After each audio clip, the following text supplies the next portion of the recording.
Caruso won the championship 5 years ago when you were 18, and now he's your teammate here. Can you tell us what's the most important thing that you learned from Caruso this year? One of the most important things that he's come in here and taught us is the importance of executing the details. You'll see so many times he makes a huge play out there, and it really comes down to inches. Was he in the right spot by a few inches? Was he able to reach the ball and poke it away by a few inches? And that comes down to knowing where you need to be and when you need to be there, what you need to do, and how to execute it. And he's really come in and preached the importance of that, and kind of shown us firsthand what that looks like. And it's been big. It's helped all of us, and it's been big having him. Joe, here in the second row. Hey, Chet. Joe Martin from The Athletic. Nice to see you. What is the pressure that the Pacers put on opposing bigs with just having 5 guys who can shoot threes? Yeah. I think I can speak firsthand on this as, we can do similar things at times with some of the ways that we play. It really opens up the floor, and it's not even so much about opening up the floor and being able to attack just the 5. It comes down to opening up the floor for everybody else to be able to attack as well. So, it really comes down to being able to play solid and kind of defeat the point of attack. Scott, up here on the left. Scott Agnes, Fieldhouse Files over here, Chet. Curious, were you aware that Donnie got his start in the league as a Pacers ball boy? Yes, I was. Yeah. What kind of impact has he had on you, especially this year, trying to rehab and staying with him? Yeah, couldn't say enough. I've spent respectfully a lot more time with Donnie than I'd ever wish to. Not because Donnie's not a great dude or one of the best at his job in the NBA, just because if you're with him, that means you're hurt. So trying to avoid that. But he's been amazing. I don't think there's been any hiccups in any of my kind of healing processes, and he's a big part of that. So it's much appreciated. Nick. Chet, I just wonder what these last few days have been like for you. Mark has always talked about sort of your insatiable, unwavering hunger for more information, and to dig into this matchup and some of the fundamentals and the point of attack stuff that you were talking about earlier. What's this been like for you as a competitor that's preparing mentally? I mean, it's been great.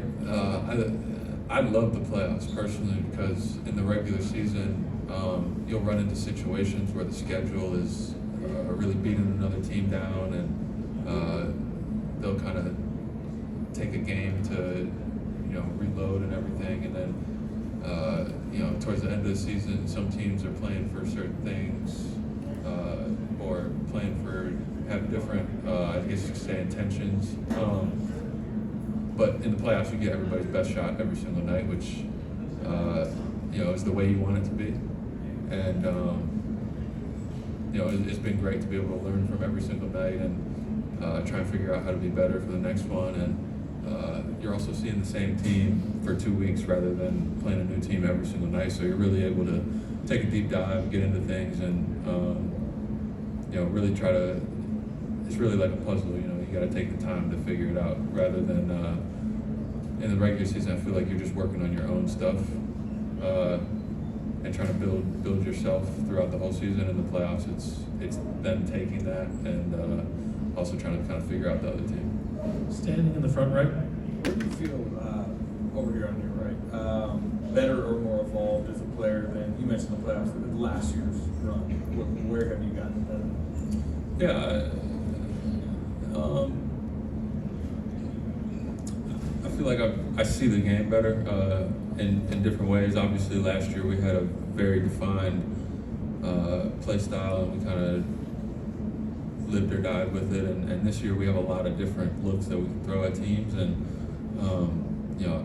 I feel like I still have a long ways to go, and I can improve in so many different things on both ends of the ball. But being able to kind of see those situations and work on them, I feel like I've been able to improve on them. Second row on the right. Chet, Tim Reynolds with the AP. Your team, obviously, you're all young.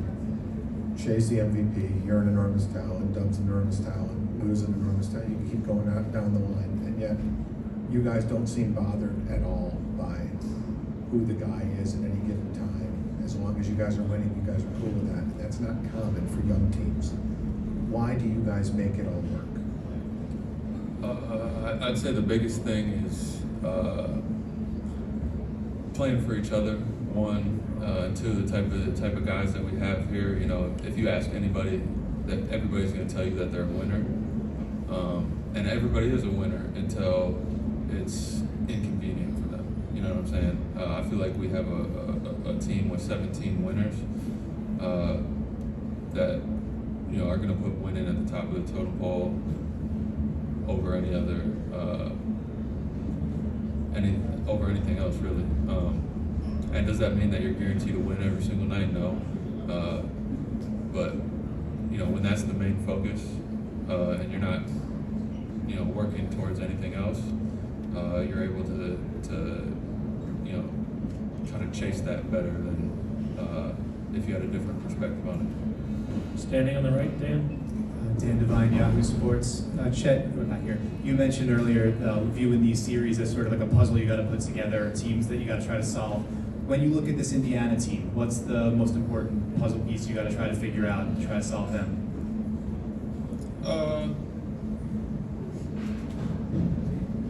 That puzzle is also a secret, That's my answer. Sorry. I wish I could give you more, but. Anyone with a final question? All right. Thank you, Chet. I'll have a good one. Short.